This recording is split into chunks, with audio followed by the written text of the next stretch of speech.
Bismillahirrahmanirrahim. Assalamualaikum warahmatullahi wabarakatuh. Alhamdulillah, nahmaduhu wa nasta'inuhu wa nastaghfiruh wa na'udzu billahi min shururi anfusina wa sayyiati a'malina. Man yahdihillahu fala mudilla lahu wa man yudlil fala hadiya lahu. أشهد أن لا إله إلا الله وحده لا شريك له وأشهد أن محمدا عبده ورسوله صلى الله عليه وعلى آله وأصحابه ومن سار على نهجه واستنى بسنته إلى يوم لقائه. قال الله تعالى: يا أيها الذين آمنوا اتقوا الله حق تقاته ولا تموتن إلا وأنتم مسلمون. يا أيها الناس اتقوا ربكم الذي خلقكم من نفس واحدة وخلق منها زوجها وبث منهما رجالا كثيرا ونساء واتقوا الله الذي تساءلون به والأرحام.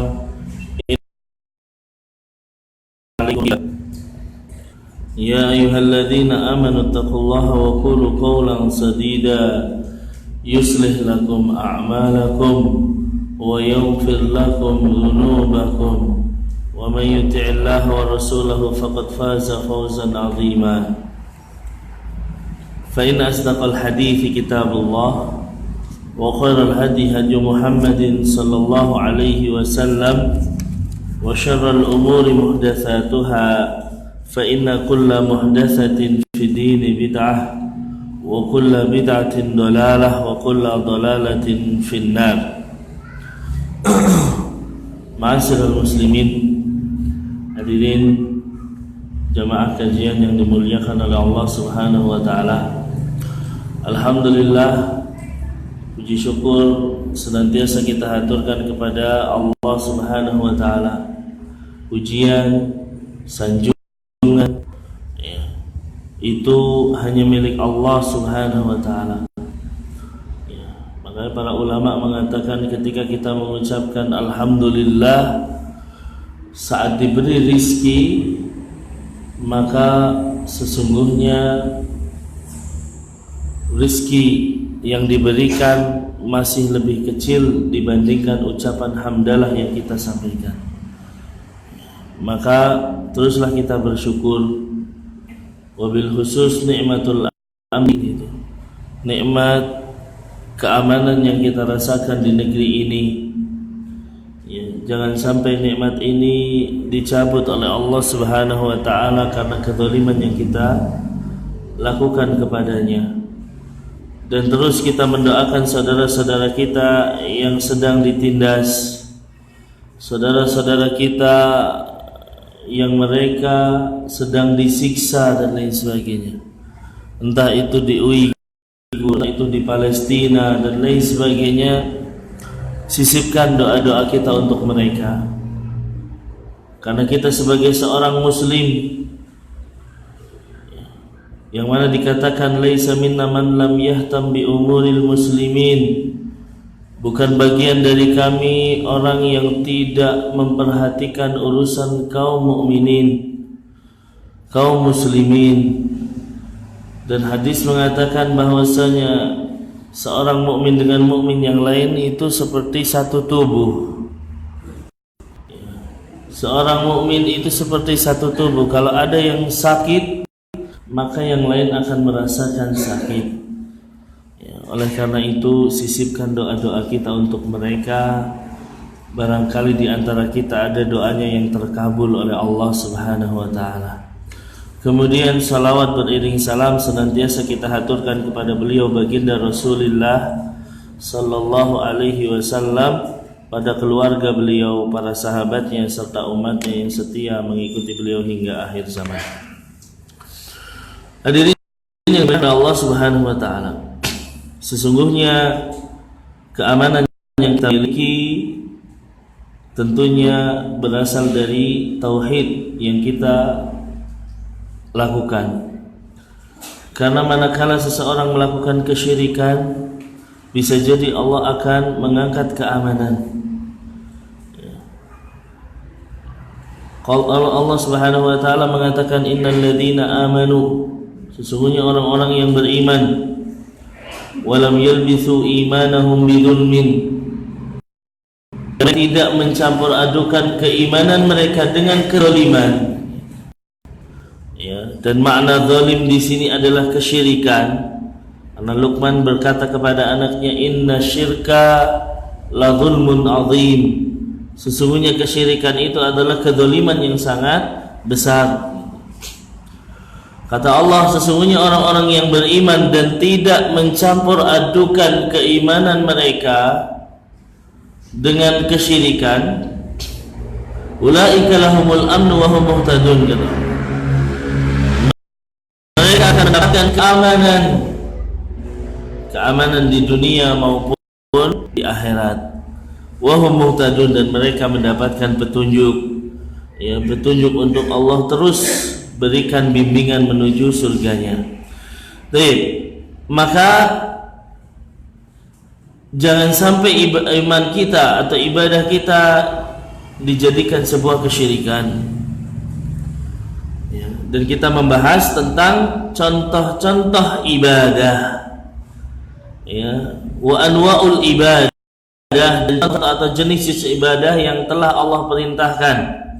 Ya, yang mana namanya ibadah kalau dipalingkan untuk selain Allah maka itu adalah kesyirikan.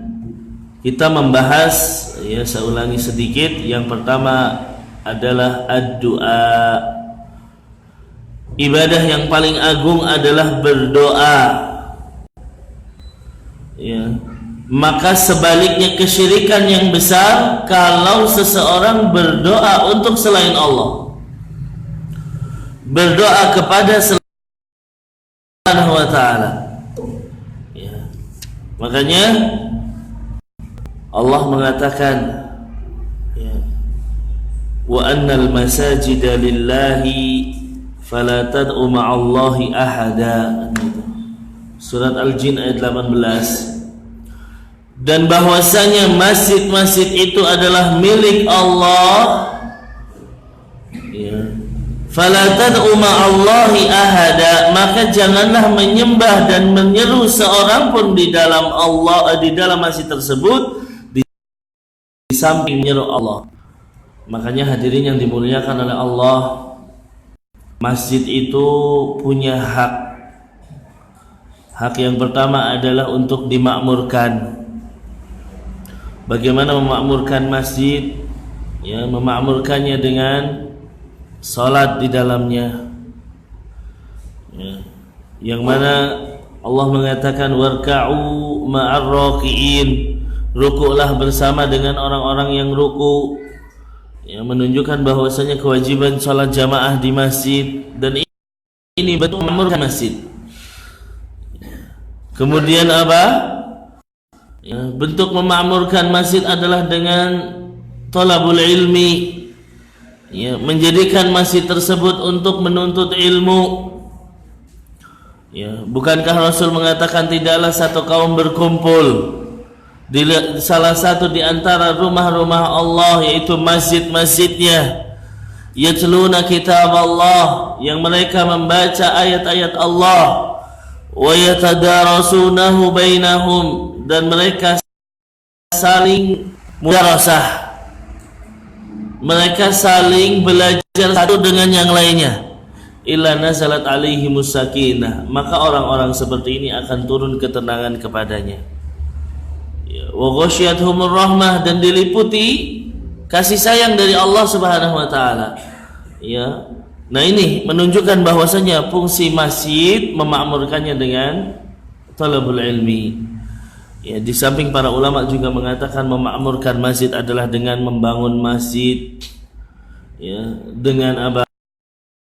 Membangun masjid. Rasul mengatakan man bana lillahi masjidan, siapa yang membangun masjid karena Allah, banallahu lahu baitan fil jannah, Allah akan bangunkan baginya rumah di surga. Ya. Mungkin bangun masjid besar, kita sampaikan riwayat yang lain, siapa yang membangun masjid Karena Allah meskipun seukuran burung meletakkan sarangnya, burung meletakkan telurnya, maka Allah tetap akan bangunkan baginya rumah di surga. Apa maksudnya? Kalau ada pembangunan sejarah hanya menyumbang 1 batako, menyumbang ya, semen 1 kilo, itu tetap akan dibangunkan rumah di surga. Ya, maka itulah bentuk kita memakmurkan masjid, dan masjid punya hak untuk dibersihkan dari apa? Dari segala kesyirikan. Ya, masjid punya hak untuk dibersihkan dari segala kesyirikan. Yang banyak terjadi adalah dia berdoa kepada selain Allah di masjid. Allah sendiri mengatakan tadi dalam surat Al-Jin ya, ayat 18, bahwasanya masjid milik Allah. Maka janganlah kalian menyeru selain Allah bersama Allah. Artinya nyeru Allah iya, nyeru selain Allah iya. Ini dibersihkan dari masjid. Tidak boleh masjid itu ada campur aduk. Makanya apa? Ya, dilarang. Ya, salah satu yang menyebabkan kesyirikan adalah berlebih-lebihan terhadap orang soleh, bahkan ketika mereka meninggal, dengan menjadikan kuburan mereka sebagai tempat ibadah. Ya, makanya Rasul Shallallahu Alaihi Wasallam melarang hal ini. Ya, di masa-masa kritis Rasul Shallallahu Alaihi Wasallam, ya, pada saat Rasul akan meninggal, di masa beliau sakit yang tidak bisa lagi untuk berdiri, beliau menyempatkan perkataan ini, laknatullah alal yahud wan nasara. Allah melaknati Yahudi dan Nasara. Kenapa mereka dapat laknat? Apa makna laknat? Laknat itu adalah maknanya dijauhkan dari kasih sayang Allah. Ini makna laknat Allah. Kalau Allah melaknat mereka, berarti mereka dijauhkan dari kasih sayang Allah. Ya, maka hati-hati kalau ada satu dosa di situ mengandung laknat, berarti konsekuensi kita dijauhkan dari rahmat Allah. Hanya ketika Rasul mengatakan la'anallahu, ya, Allah melaknat orang-orang atau wanita-wanita yang membuat tato atau minta bertato dan lain sebagainya. Berarti ini konsekuensinya dengan memakai tato dia dijauhkan dari kasih sayang Allah Subhanahu wa taala.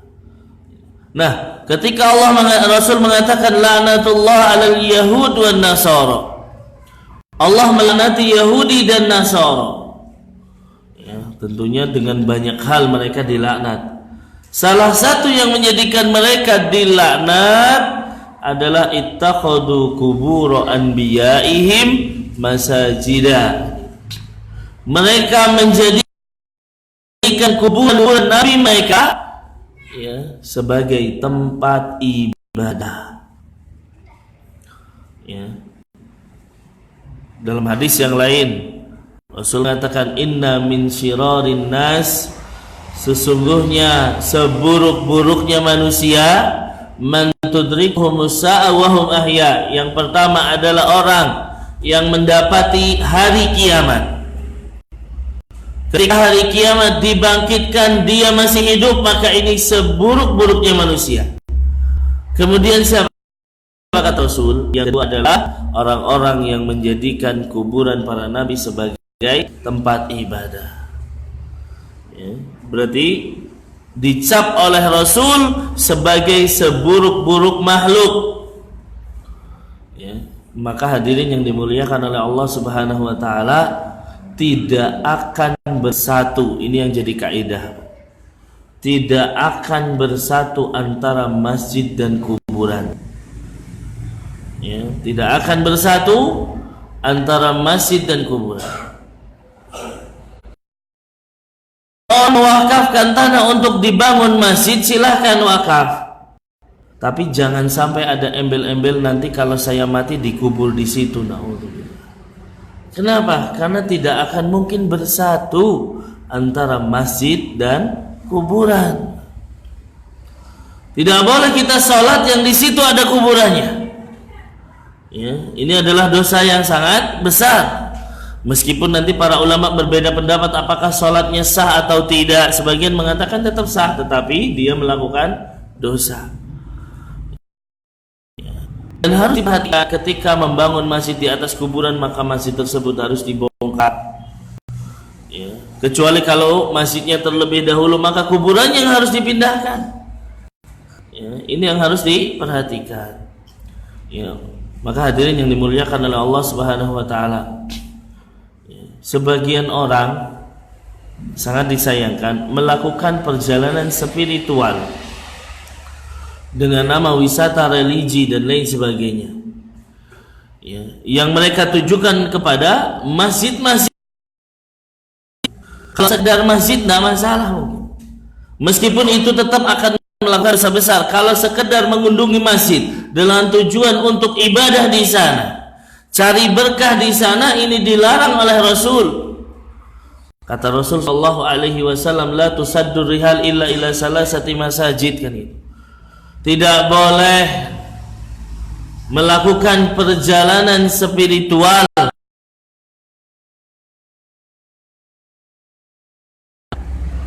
kepada masjid-masjid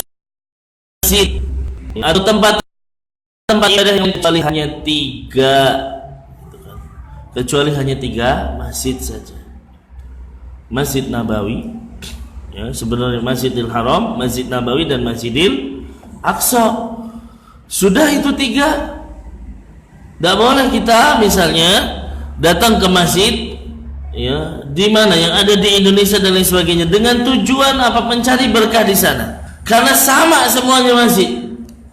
Tidak ada yang beda. Entah itu masjid yang kita sekarang sedang ada di sini dengan masjid yang ada di Demak misalnya. Dengan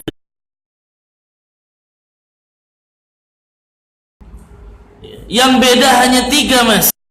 Maka Rasulullah bahkan bisa jadi masjid ini lebih utama dibandingkan dengan masjid yang ada di, ya, Pantura sana. Kenapa? Karena di sana ada kuburannya. Ya, karena di sana ada kuburannya. Ya, maka hadirin yang dimuliakan oleh Allah, kalau masjid saja kita tidak boleh berziarah ke sana kecuali kita ada tiga masjid. Bagaimana kalau niatnya adalah ziarah kubur?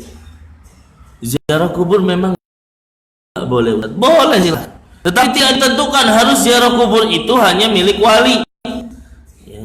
Ini kata Nabi apa? Mereka menjadikan kuburan para nabi sebagai tempat ibadah. Bagaimana kalau di bawahnya derajatnya para nabi, ya, yaitu para wali misalnya.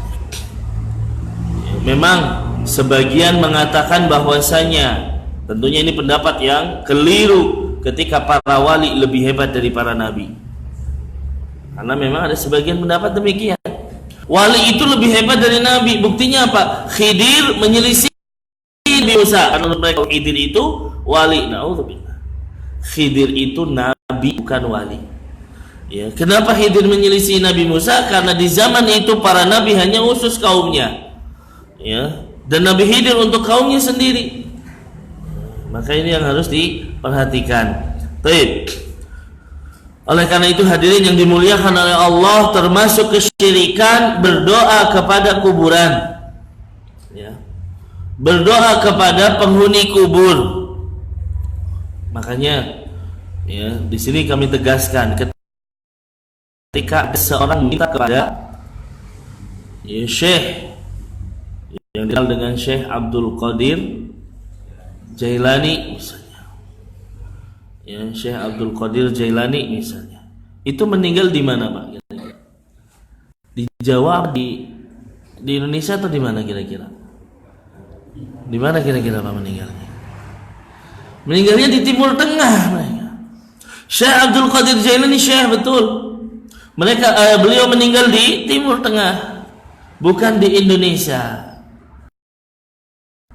Ya, syarat misalnya meninggal di Timur Tengah, seseorang berdoa, ya Syekh Abdul Qadir Jailani, Ya, padahal dia meninggalnya bukan di Indonesia, meninggal di Timur Tengah. Berarti kita menyangka beliau mendengar doa-doa kita. Dan ini berarti menyekutukan Allah dalam hal maha mendengar. Kenapa? Jauh banget, Syekh. Ya, jauh sekali antara Indonesia dan Timur Tengah. Kok dia bisa dengar? Orang kuburan yang ada di depan kita aja belum tentu mendengar apa yang kita sampaikan. Sekarang kalau kita berdoa seperti itu, berarti menamakan Allah dalam arti atau dalam hal maha mendengar. Dan ini kesyirikan yang lain. Makanya satu kesyirikan akan muncul kesyirikan yang lain. Ya. Maka hadirin yang dimuliakan oleh Allah Subhanahu wa taala, tidak boleh kita berdoa kepada penghuni kubur. Ya, karena kebanyakan orang menganggap bahwasanya orang-orang soleh ini sebagai wasilah. Orang-orang soleh ini sebagai perantara, menyamakan antara Allah dengan raja-raja dunia. Kalau mau berdoa kepada atau mau menemui raja dunia, memang lewat asistennya dulu, bisa jadi lewat ajudannya dulu, dan mereka menyamakan Allah dengan hal ini. Walillahil masalul a'la. Ya, Allah lebih tinggi dari itu. Allah tidak sama dengan raja-raja dunia. Ya. Selalu kita katakan ketika Allah mengatakan Maliki Yaumiddin, raja atau yang menguasai hari pembalasan. Kenapa Allah hari pembalasan? Tidak ada raja kecuali Allah Subhanahu wa taala. Karena nanti di hari kiamat tidak ada raja kecuali Allah Subhanahu wa taala.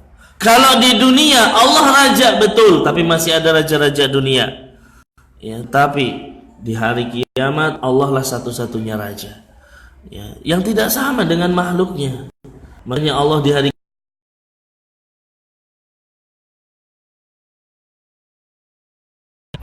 raja dunia.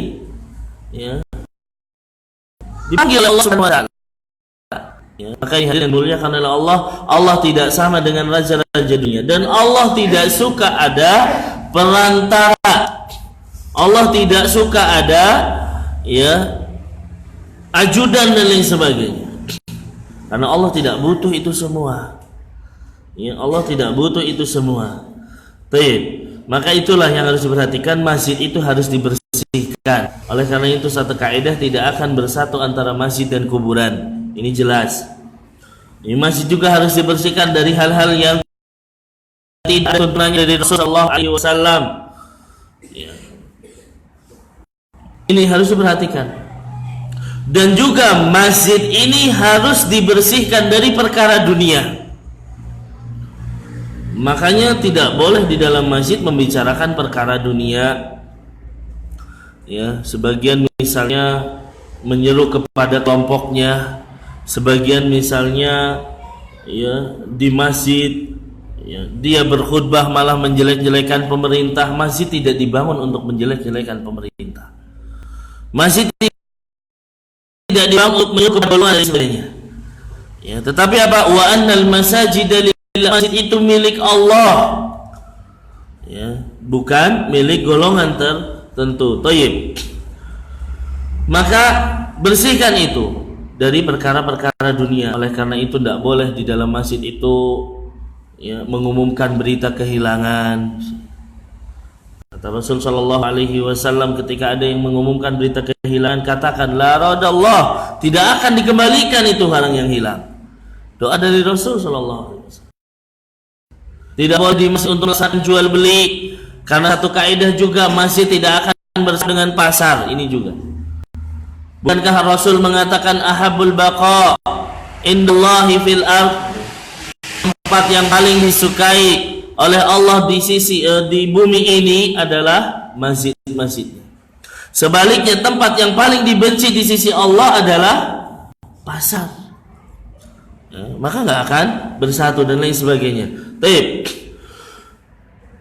Kemudian dalil selanjutnya tentang permasalahan doa adalah firman Allah Ta'ala di dalam surat Al-Mu'min ayat 60. Allah mengatakan wa qala rabbukum ud'uni astajib lakum innal ladzina yastakbiruna an ibadati sayadkhuluna jahannama dakhirin. Allah mengatakan, dan Tuhanmu berfirman, berdoalah kepadaku, ud'uni astajib lakum, maka pasti aku akan kabulkan. Ya, sesungguhnya orang-orang yang menyombongkan diri kepadaku, maka mereka akan masuk neraka jahanam dalam keadaan hina. Baik, kita sampaikan sedikit tafsirnya. Wa qala rabbukum ay amarukum rabbukum, Tuhanmu memerintahkanmu. Apa perintahnya di sini? Ud'uni astajib lakum, yaitu Allah memerintahkan kita untuk berdoa dan kepada Allah Subhanahu wa taala. Ini kalimat ud'uni. Ya, ini yang menunjukkan bahwasanya kita tidak boleh berdoa kepada selain Allah. Ya, tidak boleh kita meminta kepada selain Allah. Kemudian apa? Astajib lakum, Allah menjanjikan terkabulnya doa. Ya. Maka hadirin yang dimuliakan oleh Allah Subhanahu wa taala, ini janji dari Allah Subhanahu wa taala bahwasanya setiap kita berdoa pasti akan dikabulkan. Tetapi harus diperhatikan, pengabulan doa ini bentuknya macam-macam. Tidak boleh kita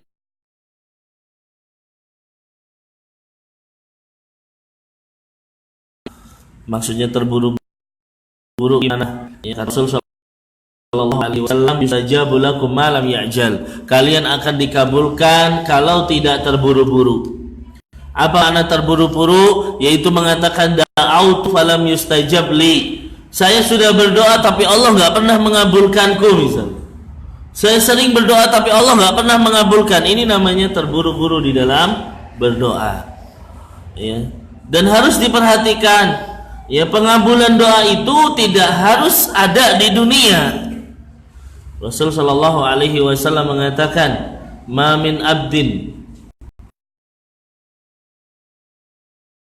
seorang berdoa dengan satu doa, "laisa fiha itsmun wa la qati'atu rahimin," gitu. Yang doa itu tidak mengandung dosa atau memutus tali silaturahim, kecuali Allah akan berikan salah satu di antara tiga hal. Allah akan berikan salah satu di antara tiga hal. Nah, ini bentuk pengabulan doa. Yang pertama, Allah kabulkan di dunia. Yang kedua apa? Kalau enggak Allah kabulkan di dunia, ini jadi simpanan di akhirat. Ya. Tiba-tiba misalnya kok halnya di akhirat. Dari mana? Ternyata dari doa-doa yang kita panjatkan. Atau yang ketiga, bisa jadi Allah palingkan dari keburukan yang semisalnya. Kita meminta sesuatu dengan harga, misalnya Allah, saya minta 5 juta uang hari ini, ya. Ternyata hari ini tidak Allah kasih 5 juta, tetapi dia berjalan, misalnya dia pergi ke Semarang, ya. Kemudian yang harusnya lewat, ya, jalur sebagainya, tidak tahu dia lewat jalur alternatif. Kenapa? Bisa jadi kalau lewat jalur biasa Allah akan jadikan dia celaka dengan habis 5 juta dan lain sebagainya. Maka ini namanya dipalingkan dari keburukan yang semisalnya. Oleh karena itu para sahabat mengatakan, idzan nuksir ya Rasul, kalau gitu kita banyak berdoa aja, ya. Maka kata Nabi sallallahu alaihi wasallam, Allahu aktsar, Allah itu lebih baik. Semua mau doa, semua dikabulkan, ya, itu tidak akan mengurangi kekuasaan Allah Subhanahu wa taala. Ya, maka ini yang harus diperhatikan. Baik. Ya, maka orang yang berdoa itu enggak ada ruginya kalau berdoanya kepada Allah. Ya. Di sini Allah sendiri mengatakan, "Ud'uni, berdoalah kepadaku, astajib lakum, saya pasti akan kabulkan." Dan ini bentuk kasih sayang Allah. Ya, kok Allah murah sama kita? Iya, Allah itu maha kaya, nggak butuh sama doa kita. Kita mau doa atau nggak mau berdoa, itu Allah nggak bakal rugi, Bang. Semuanya nggak ada yang doa kepada Allah, Allah nggak akan rugi. Tetapi hadirin yang dimuliakan oleh Allah, yang butuh doa itu kita, bukan Allah yang butuh doa-doa kita. Tetapi apa? Kita membutuhkan doa, ya, dan Allah mengabulkan doa-doa kita. Maka Allah memerintahkan kepada kita yang dibutuhkan oleh kita dan memberikan maslahat buat kita. Jadi perintah Allah yang ada di dalam Al-Quran maupun perintah dari Rasulullah dan lima hadis itu semuanya ditujukan untuk maslahatnya hamba, ya, maslahatnya manusia, bukan kembali kepada kemaslahatan Allah Subhanahu wa taala, bukan. Allah perintahkan untuk berdoa, kembalinya buat kita, ya, bukan berarti Allah butuh doa dan manusia kecuali untuk ibadah. Ibadah itu kembali buat kita, bukan berarti Allah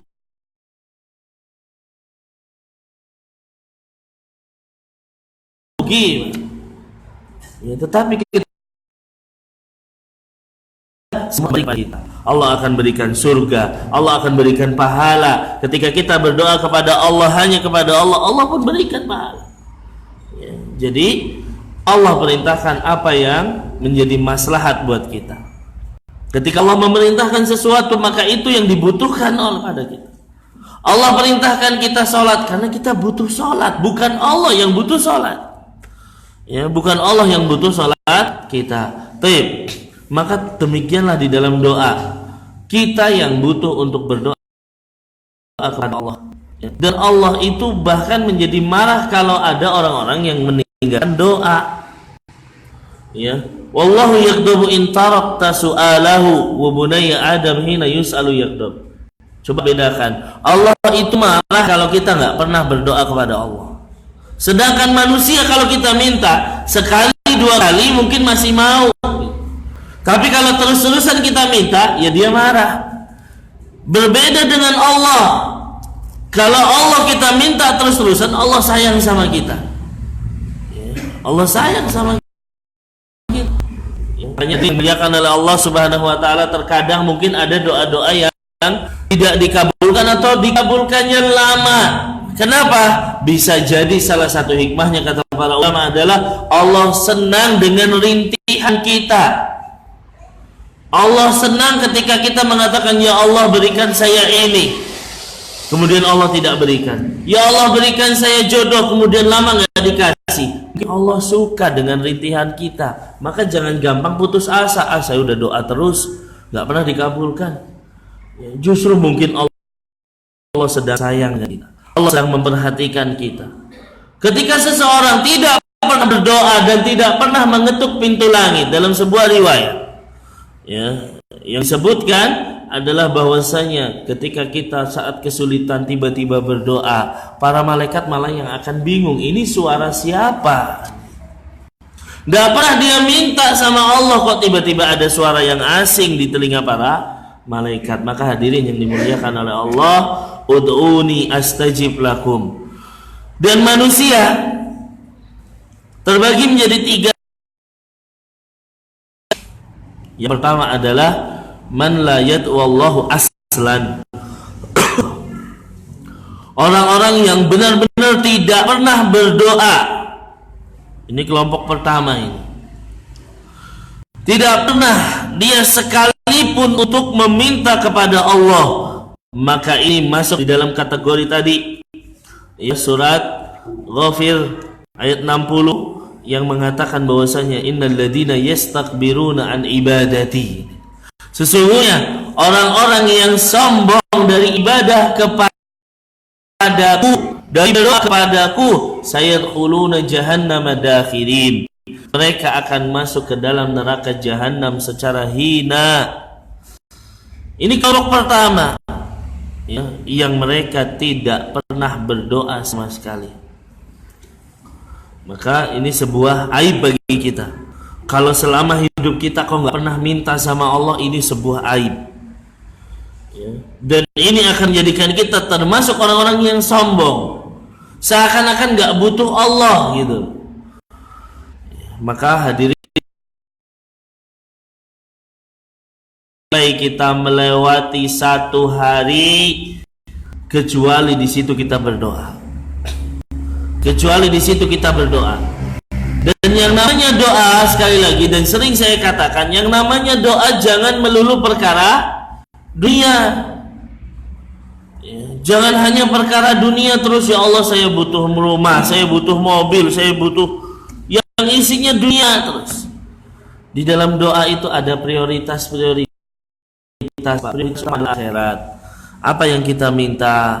Mintalah yang pertama agar dimasukkan ke dalam surga dan dijauhkan dari neraka. Ini prioritasnya. Ya, bukankah Rasul mengatakan man sa'alallahul jannah thalasan, siapa yang meminta surga 3 kali, illa qalal jannah, kecuali surga yang akan berkata kepada Allah, Allahumma adkhilhul jannah, ya Allah masukkan dia ke dalam surga. Ya. Kemudian tidaklah seseorang meminta dijauhkan dari api neraka kecuali neraka yang minta langsung sama Allah, ya Allah jangan masukkan dia ke dalam neraka. Maka prioritaskan kita minta ini nih. Kemudian prioritas yang lain adalah ya Allah ampuni dosa-dosaku. Ini prioritas kita di dalam berdoa. Ya, bukankah kita ini adalah orang pelaku dosa yang dikatakan oleh Rasulullah setiap anak Adam pasti berbuat dosa. Ya. Tetapi sebaik-baiknya yang berbuat dosa adalah yang bertobat, yang minta ampun. Makanya apa? Tiap hari kita minta ya Allah ampuni dosa-dosaku. Ya. Kemudian apa prioritas adalah kita supaya bisa istiqomah. Allahumma ya muqallibal qulub, wahai zat yang membolak-balikan hati, tetapkan hati saya di dalam iman dan lain sebagainya. Ini doa yang kita minta. Ya, doa yang senantiasa kita minta. Jadi ada prioritas-prioritas yang baru setelah itu kita minta dunia. Ya, dan lain sebagainya. Kemudian juga jangan sampai melupakan doa untuk orang tua kita. Ya, jangan sampai melupakan doa untuk orang tua kita dan juga doa untuk pasangan kita. Ketika kita minta ampun, ya Allah ampuni aku, kemudian juga kita langsung mengatakan ampuni juga istriku, ampuni juga kedua orang tuaku, mencakup semuanya. Ya, kenapa demikian hadirin yang dimuliakan oleh Allah? Barometer kesolehan kita adalah selamat ketika berdoa, tidak melupakan doa untuk orang tua. Bukankah Rasul mengatakan ketika anak Adam meninggal terputus amal kecuali 3 hal, sedekah jariyah, ya, ilmu yang bermanfaat, dan yang ketiga apa? Anak soleh. Ada kalimat solehnya Pak. Bukan hanya mengatakan anak yang mendoakan orang tua, tapi ada tambahan soleh. Berarti ciri kesolehan kita lihat dalam diri kita sendiri. Apakah setiap kita berdoa doakan orang tua? Kalau tidak, nah bahaya. Berarti kita bukan anak yang soleh. Kalau kita tidak mendoakan orang tua, al jaza'u min jinsil amal, kan gitu. Balasan sesuai. Jangan mengharapkan anak kita mendoakan kita kalau kita tidak pernah mendoakan orang tua kita. Ini harus menjadi catatan. Ya. Di sini yang saya tegur, setiap hari harus berdoa dan setiap hari jangan lupakan orang tua. Ya Allah ampunilah dosa kedua orang tuaku. Sekedar kita mengucapkan itu, ya, dengan ikhlas, insya Allah kita dianggap sebagai anak yang soleh, dan anak kita insya Allah akan mendoakan kita. Baik.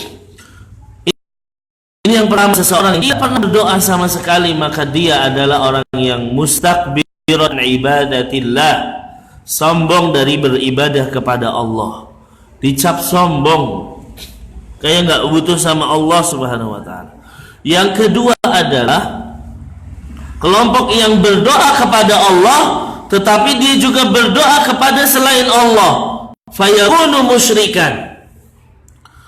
Dia berdoa kepada Allah, di sisi lain dia juga berdoa kepada selain Allah. Maka hadirin yang dimuliakan oleh Allah, inilah yang namanya kesyirikan, itu mencampur adukan antara ibadah kepada Allah dengan ibadah kepada selain Allah. Di dalamnya adalah doa. Ia minta dia sama Allah, tetapi di sisi lain dia juga minta sama penghuni kubur. Di sisi lain dia juga minta sudah mati. Selalu kita katakan, kalau ada dua ibadah, satu ibadah untuk Allah, satu ibadah untuk selain Allah, maka ibadah yang untuk Allah ini yang kalah. Ibadah yang untuk Allah ini yang kalah, bukan yang menang nantinya. Maksudnya apa? Bahwasanya segala ibadah kalau tercampur aduk, maka ibadah kepada Allah akan terhapus. Ya, Allah mengatakan la in asyrakta, kalau engkau melakukan kesyirikan, la yahbatanna amaluka wa la takunanna minal khasirin, maka amalmu terhapus dan kamu menjadi orang yang rugi. Ya, makanya ibadahnya dia pada Allah misalnya 40 tahun, tiba-tiba dia melakukan syirik hanya sejam saja, habis itu, Pak. Habis itu ibadah kepada selain Allah, na'udzubillah. Baik, maka inilah bentuk kesyirikan.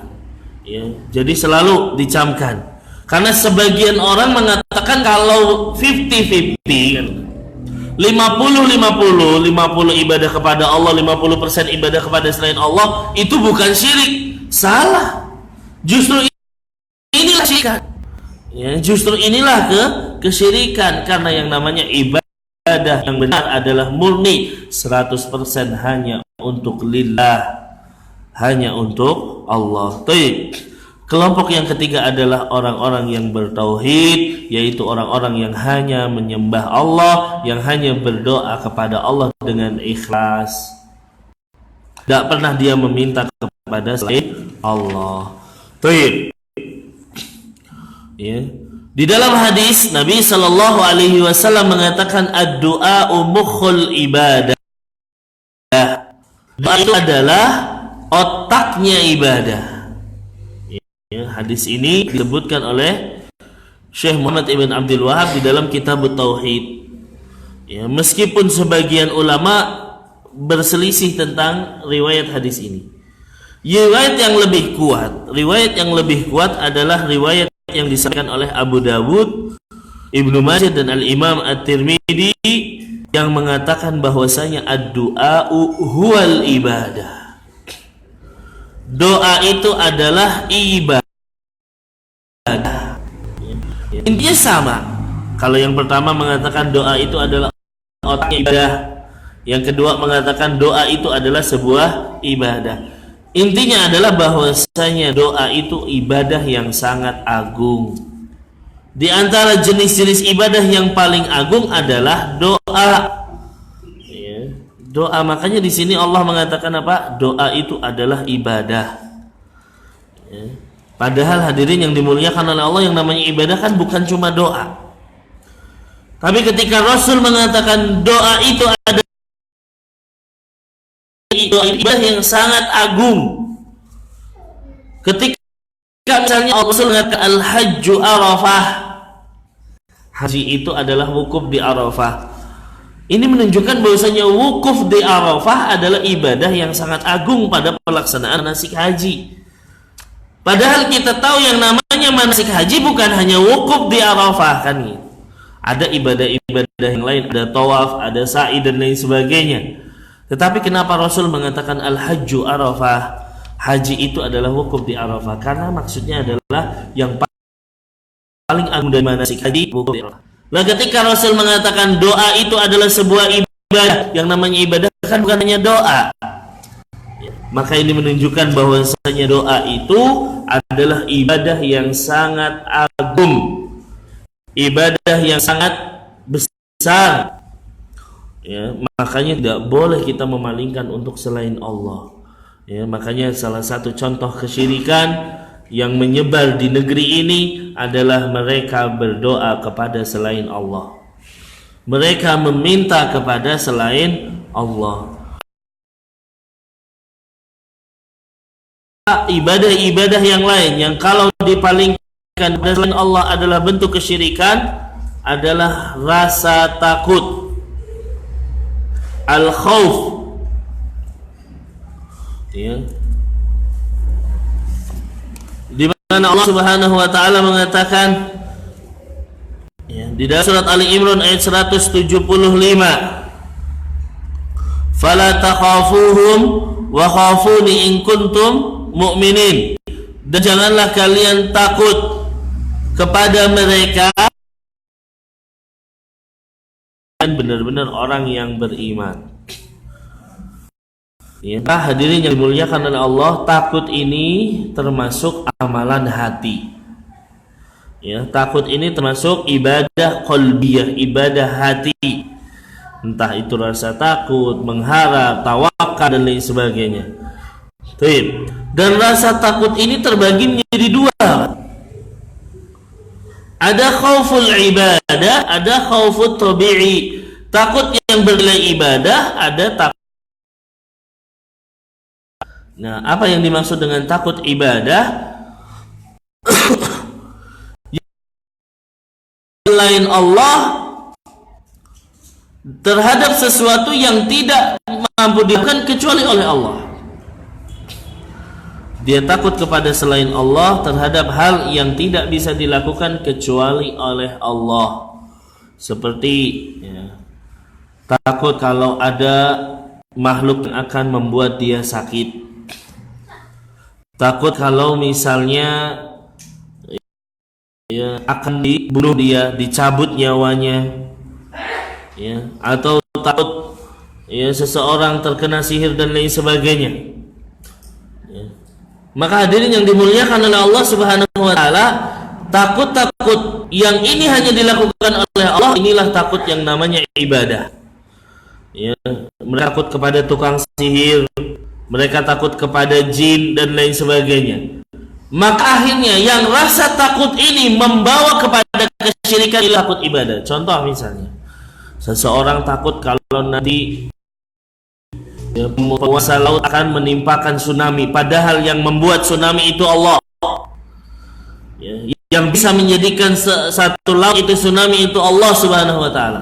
Tetapi ini malah takutnya kepada makhluk.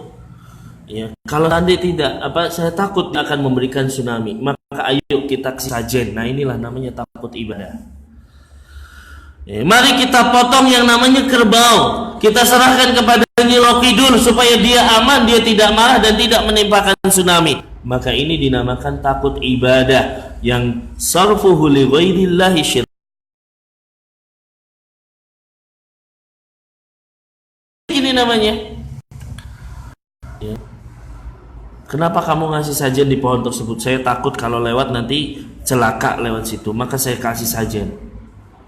Kenapa kamu kasih sajen kepada Gunung Merapi? Karena saya takut nanti dia batuk akan membahayakan kita. Na'udzubillah. Ini namanya takut syirik. Ini namanya takut yang bernilai syirik. Kenapa? Ya, sehingga menjadikan seseorang ini memberikan sajen dan lain sebagainya. Maka harus dipahami semua alam semesta ini kita mengucapkan alhamdulillahi rabbil alamin. Segala puji Tuhan semesta alam. Seluruh alam semesta ini yang menciptakan Allah, dan kalimat Rabb, kalimat Tuhan itu adalah zat yang memiliki tiga hal kan? Yang terkandung tiga sifat. Apa? Menciptakan, kemudian memiliki dan mengatur. Berarti kalau kita mengatakan Allah itu adalah Tuhan alam semesta ini, Tuhan yang menciptakan, Allah yang memiliki, dan Allah yang mengatur. Maka Allah yang menciptakan lautan, Allah yang memiliki lautan, dan Allah yang mengatur lautan. Allah juga yang bisa menjadikan dia tsunami. Allah yang menciptakan gunung, memiliki gunung, dan Allah yang atur gunung. Ya. Bisa jadi Allah akan menjadikan gunung Merapi batuk. Ya. Bahkan nanti di hari kiamat jelas, ya, gunung-gunung itu akan berterbang seperti kapas. Siapa yang menerbangkan ini? Allah Subhanahu wa taala. Bukan penguasa gunung, bukan penguasa laut, bukan bala dan lain sebagainya, tetapi Allah Subhanahu wa taala. Hadirin dimuliakan oleh Allah Subhanahu wa taala, kebanyakan kita lebih takut kepada jin, lebih takut kepada setan-setan yang mereka memang apa? Ya, diciptakan atau mereka memang benar-benar untuk menjadikan orang itu terjerumus ke dalam kesyirikan. Bukankah sering saya katakan di sini, setan itu mengganggu manusia dari beberapa pintu. Pintu penyesatan itu dimulai dengan menjadikan seorang kafir atau musyrik itu begini. Kalau orang bisa kafir atau musyrik, ini yang paling sering setan. Kalau nggak bisa lewat pintu pertama, baru pintu perkara yang tidak ada contohnya dari Nabi Shallallahu Alaihi Wasallam. Perkara yang itu mengandung bid'ah, itu juga pintu-pintu setan. Ya. Kemudian dari dosa-dosa besar, dari dosa-dosa kecil. Maka hadirin yang dimuliakan oleh Allah, jangan kita takut kepada mereka. Ya. Yakinlah bahwasanya seluruh alam semesta ini yang mengendalikan adalah Allah Subhanahu wa taala. Fahada syirkun akbar, maka ini adalah kesyirikan yang besar. Kalau apa? Kalau kita takut kepada sesuatu yang ini hanya bisa dilakukan oleh Allah Subhanahu wa taala. Ya, seseorang takut kepada penghuni kubur, seseorang takut kepada berhala, dari jin dan lain sebagainya. Maka ini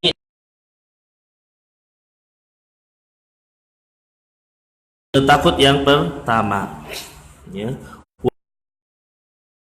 Khauf ibadah, ini yang dinamakan takut yang bernilai ibadah, ya. Wa khauf nilai syirik ini banyak di dalam manusia, terutama di negara ini. Ya khafuna minal kubur, mereka takut kepada penghuni kubur.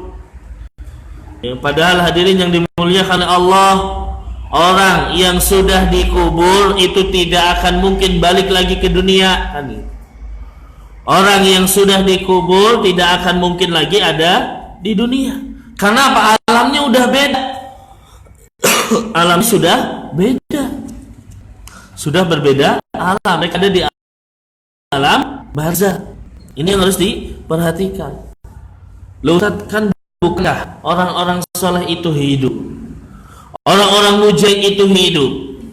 Sebagian kan berdalil demikian. Mereka itu hidup di akhirat, di alam barzah mereka hidup. Maka hadirin yang dimuliakan oleh Allah, hidupnya mereka, sekali lagi, hidupnya mereka tidak sama dengan kehidupan dunia. Ketika Allah mengatakan, jangan kalian menyangka orang-orang yang berjihad di jalan Allah itu mati, tetapi mereka hidup di sisi Allah. Sekali lagi, hidupnya tidak seperti kehidupan dunia. Ya. Orang-orang soleh hidup bukan seperti kehidupan dunia. Ya, karena ini adalah syubhatnya orang-orang yang penyembah kubur. Ustadz, orang soleh itu hidup, maka boleh kita meminta pada mereka, hidupnya mereka tidak sama dengan kehidupan dunia. Boleh kita ambil contoh Abu Bakar As-Siddiq, orang soleh. Ya, jelas beliau adalah orang soleh dan hidup di akhirat misalnya. Tetapi ketika beliau meninggal, ya, kemudian istrinya dinikahi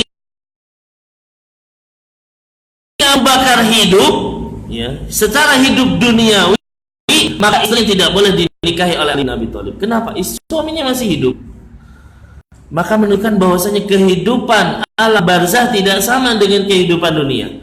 Para mujahid di jalan Allah, istrinya dinikahi oleh para sahabat. Padahal mujahid adalah orang-orang yang tidak meninggal di sisi Allah.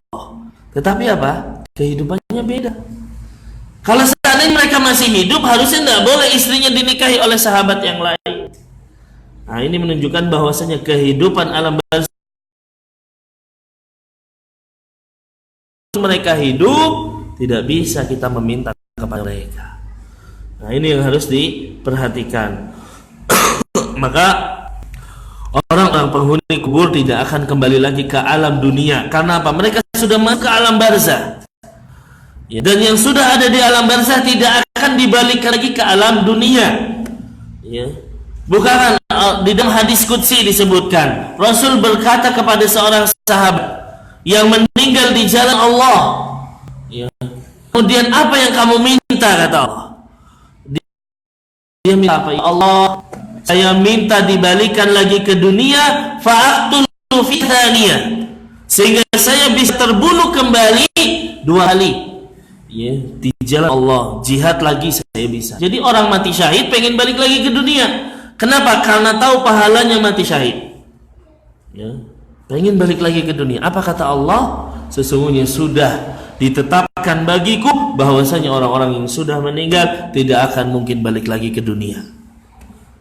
Maka ini keyakinan yang harus dihilangkan. Sebagian orang mengatakan 3 hari jenazah balik lagi, 7 hari jenazah balik lagi. Ngapain? Lihat ada pesta nggak di rumah? Ini ngapain kok? Pengangguran banget balik cuma ngeliat gitu kan. Maka hadirin yang dimuliakan oleh Allah, hilangkan pikiran-pikiran seperti itu. Beda alam antara alam dunia dan alam barzah. Taib. Au yakhafuna minal auliya. Ya, atau mereka takut kepada wali-wali Allah. Ya. Yakhafuna minasyaitan, atau mereka takut kepada setan atau kepada, maka akhirnya membawa mereka mendekatkan dengan sajen dan lain sebagainya. Maka ini adalah sebuah kesyirikan. Di antara kesyirikan besar yang terjadi adalah menyembelih untuk selain Allah. Mau bikin jembatan nyembelih dulu, mau bikin rumah nyembelih dulu. Maka penyembelihan untuk selain Allah adalah sebuah kesyirikan yang lain, yang masuk dalam kesyirikan yang besar. Kemudian yang kedua, ringkas saja, yaitu khaufut tabi'i, rasa takut.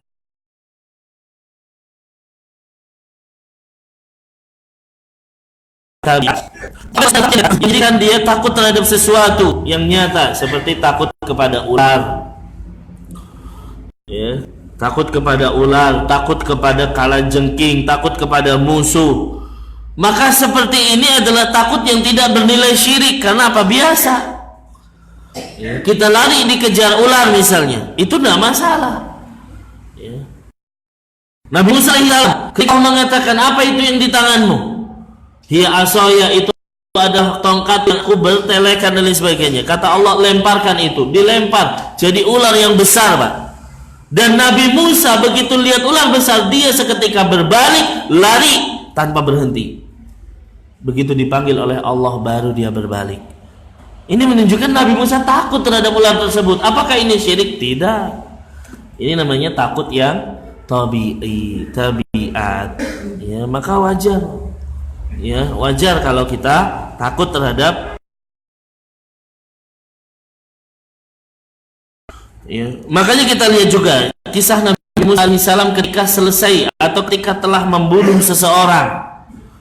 Ya, Allah mengatakan apa? Fa kharaja minha khaifan yataraqqab dalam surat Al-Qasas ayat 21. Maka Nabi Musa itu keluar dari negeri Mesir dengan rasa takut. Nah, takut Musa ini apa? Takut tabiat. Kenapa? Karena tentara Fir'aun ngejar dia. Karena Fir'aun dan bala tentaranya mencari Musa. Ya, maka takut terhadap musuh adalah hal yang wajar. Ya, tetapi ketika di dalam jihad fisabilillah tidak boleh kita lari dari medan perang meskipun kita takut. Kan gitu. Ya, oleh karena itu hadirin yang dimuliakan oleh Allah, Nabi Musa alaihissalam lari menuju negeri Madian selama 10 tahun bersama istrinya, baru balik lagi. Ya, maka di sini Allah mengatakan fa kharaja minha khaifan, kan itu. Musa itu keluar dari negeri Mesir dengan rasa takut. Maka ini bukan takut yang membahayakan atau syirik, tetapi takut yang bernilai biasa atau takut tabiat.